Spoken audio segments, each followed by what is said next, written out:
Assalamualaikum, salam Malaysia Madani. Kanta 744 dimudahkan dengan perkembangan banjir. Mersing menjadi daerah pertama di Johor dilanda banjir. PPS Kompleks Taman Negara Endau Rompin yang dibuka 6 petang semalam menempatkan 83 orang daripada 25 keluarga. Kawasan terjejas banjir ketika ini ialah kampung orang asli Peta.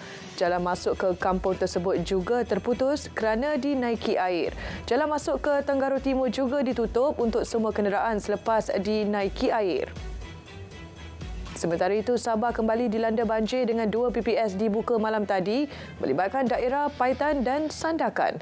Setakat 8 malam tadi, seramai 148 penduduk melibatkan 39 keluarga berlindung di PPS berkenaan. Bilangan penduduk terjejas dijangka meningkat dan pemantauan sedang dilakukan. Map Malaysia meramalkan ribut petir dan hujan di 1 atau 2 tempat di Sabah hari ini. Sementara itu, jumlah penduduk terjejas banjir yang ditempatkan di PPS di Kelantan, Terengganu dan Pahang merekodkan peningkatan awal pagi ini. Di Kelantan, bilangannya meningkat kepada 17,466 daripada 5,510 keluarga. Pasir Putih menjadi lokasi terbaharu terjejas banjir. Manakala di Pahang, jumlah penduduk terjejas menunjukkan sedikit peningkatan kepada 369 orang daripada 91 keluarga ditempatkan di 7 PPS di daerah Raub, Lipis dan Kuantan. Di Terengganu, jumlah individu yang ditempatkan di 116 PPS melibatkan 8 daerah juga meningkat sedikit kepada 10,191 orang.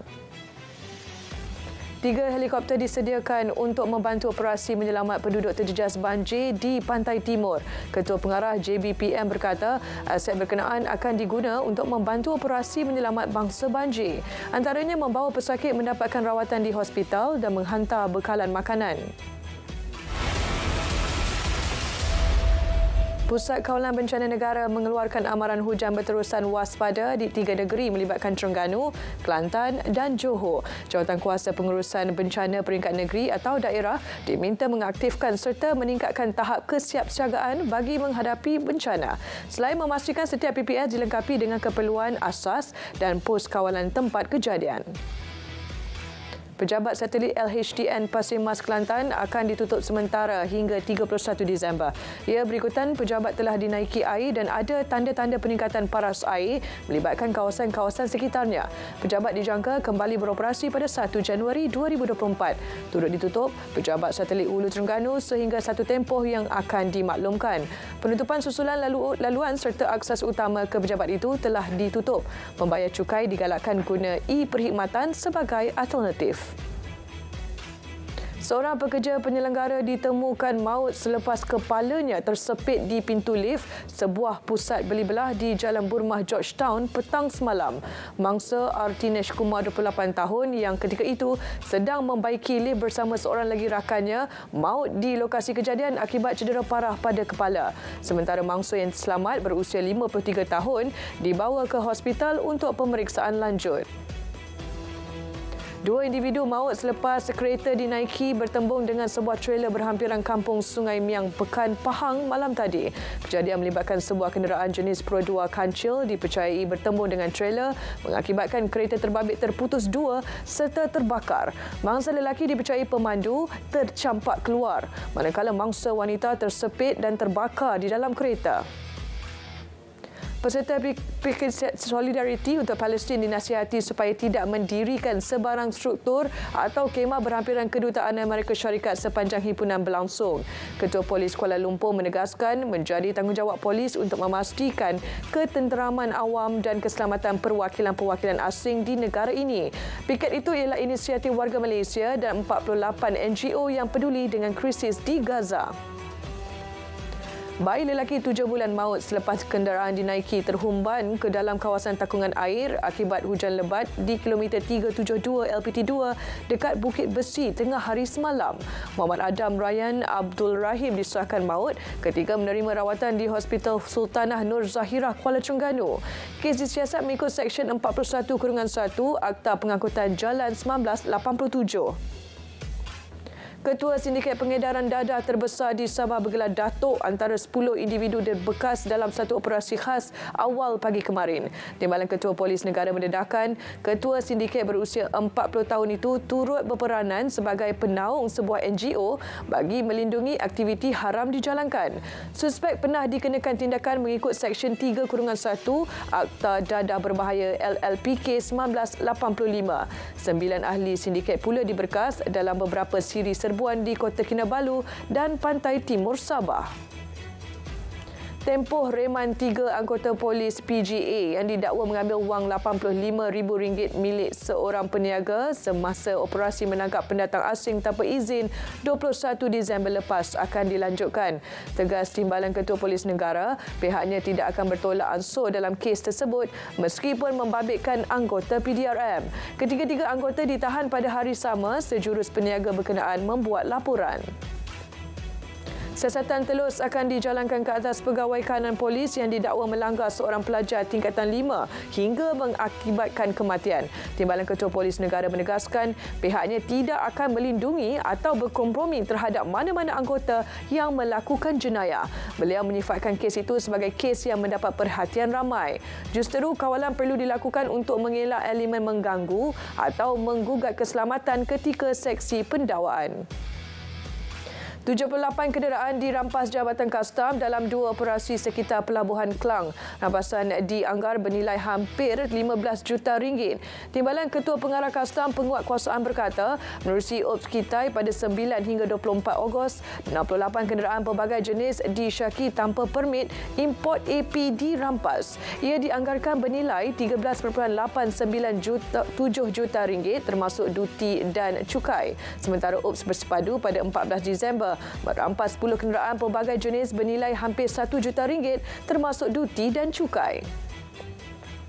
Kementerian Pembangunan Kerajaan Tempatan kini dikenali dengan nama rasmi sebagai Kementerian Perumahan dan Kerajaan Tempatan. Pindaan berdasarkan keputusan Mesyuarat Jemaah Menteri 13 Disember lalu. Penyediaan rumah mampu milik merupakan teras utama kementerian dengan sasaran pembinaan 500,000 unit rumah di seluruh negara khususnya untuk golongan B40 dan M40 menerusi RMK ke-12. Penubuhan Sekolah Bajau Laut Omada perlukan perbincangan lanjut. Perbincangan turut melibatkan Majlis Keselamatan Negara, pihak berkuasa kawasan keselamatan Pantai Timur Sabah, Polis Diraja Malaysia dan Jabatan Imigresen Malaysia. Kementerian Pendidikan memaklumkan kebenaran tertakluk kepada keputusan dasar kerajaan. Malaysia bukan negara pihak kepada Perjanjian Status Pelarian 1951 atau Protokol Pelarian 1967 bawah Persatuan Bangsa-Bangsa Bersatu. Isteri kepada Sastrawan Negara Datuk Seri A. Samad Said, Datin Sri Salihah Abdul Rashid atau Salmi Manja selamat dikebumikan malam tadi selepas solat Isyak di Tanah Perkuburan USJ 22 Subang Jaya. Allahyarham Salihah, 87 tahun, menghembuskan nafas terakhir kerana sakit tua di kediamannya di Subang Jaya tengah hari semalam. Allahyarham yang juga bekas wartawan, penyair dan novelis merupakan antara pengarang wanita profesional generasi pertama di Malaysia. Pertubuhan Amal Angkul Kentang Malaysia mengadakan majlis penghargaan Wira Merah Bomba sebagai memperingati jasa petugas barisan hadapan itu.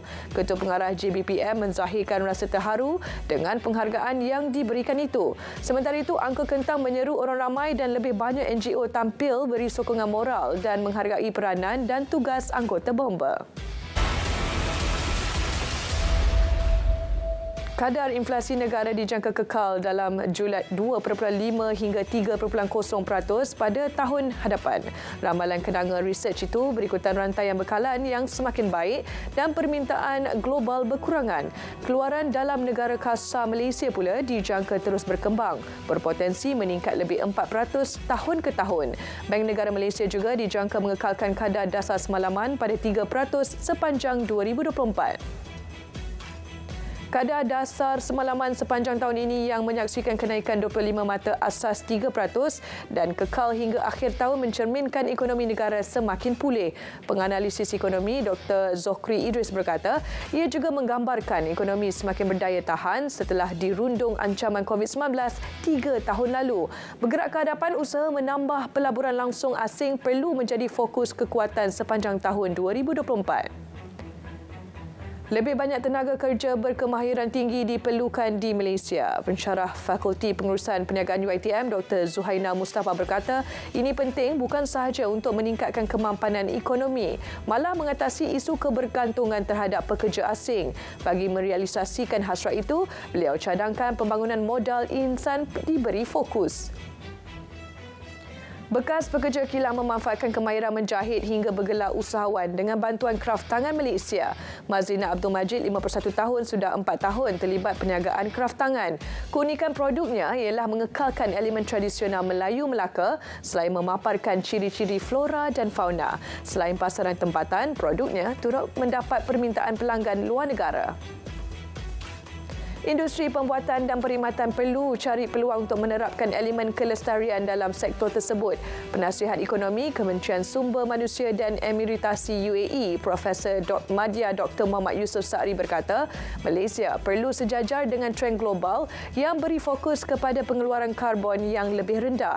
Industri tempatan juga perlu mengadaptasi teknologi agar mereka memperoleh manfaat, mengembangkan perniagaan sekaligus meningkatkan keuntungan. Tentera Negara Haram Israel membunuh 2 rakyat Palestin dalam satu serbuan di kamp pelarian berhampiran Bandar Hebron, Tebing Barat. Perkara itu disahkan Kementerian Kesihatan Palestin. Mereka yang maut berusia 17 dan 31 tahun ditembak mati di kamp pelarian Fawar, Selatan Hebron. Seorang penduduk dari kamp itu memberitahu pihak media bahawa tentera menyerbu kawasan tersebut dari pintu masuk selatan dan utara. Lebih 300 rakyat Palestin di Tebing Barat dibunuh oleh rejim Zionis sejak 7 Oktober lalu. Rakyat Palestin turut berdepan krisis kebuluran yang kritikal. Konvoi Kemanusiaan Pertubuhan Kesihatan Sedunia WHO yang membawa bekalan air dan makanan untuk 2 buah hospital di utara semenanjung Gaza diserbu penduduk yang kelaparan. Menurut pengarah wilayah WHO untuk Mediterranean Timur, bekalan turut dirampas oleh penduduk yang terdesak mendapatkan makanan. Dilaporkan hampir 2.2 juta orang di wilayah Palestin kini berada dalam krisis atau tahap ketidakjaminan makanan yang teruk. Masih perkembangan sama, negara haram Israel kini menerima tekanan daripada sekutunya Amerika Syarikat untuk menukar operasi di Gaza kepada fasa berintensiti rendah dan mengurangkan kematian orang awam. Ia selepas tentera Amerika diserang oleh kumpulan pejuang yang disokong Iran dan di Iraq dan Syria berikutan sokongan Washington terhadap Israel. Serangan drone dilancarkan kumpulan itu di pangkalan Amerika, mencederakan 3 pegawai termasuk seorang yang berada dalam keadaan kritikal. India akan berusaha menjadikan laluan laut selamat dan terjamin untuk kapal dagang selepas serangan oleh Angkatan Bersenjata Yaman ke atas beberapa kapal di kawasan Laut Merah. Tentera Laut India juga telah meningkatkan pengawasan maritimnya berikutan peningkatan ancaman terhadap perkapalan komersial di Laut Merah dan wilayah yang lebih luas. Tentera Yaman yang disokong Iran telah memberi amaran bahawa mereka akan menyerang semua kapal milik atau berkepentingan Israel yang berlayar di Laut Merah. Di Thailand, 19,624 isi rumah membabitkan 384 kampung di 5 wilayah selatan negara itu dilaporkan terjejas akibat banjir. Menurut pihak berkuasa, banjir melumpuhkan keseluruhan 24 daerah di Narathiwat, Yala, Patani, Songkhla dan Satun.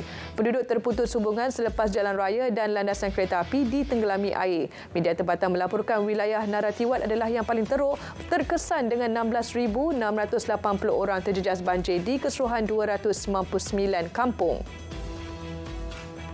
Lebih 120,000 rumah terputus bekalan elektrik di Queensland, Australia susulan ribut petir yang melanda bahagian tenggara negeri itu pada malam Christmas. Menurut laporan media tempatan, kira-kira 127,000 rumah terputus bekalan elektrik di Gold Coast, Scenic Rim dan Logan. Sementara itu, amaran ribut petir baru dikeluarkan pada petang Selasa dengan beberapa kawasan di pinggir bandar Brisbane dilanda hujan batu sebesar bola golf.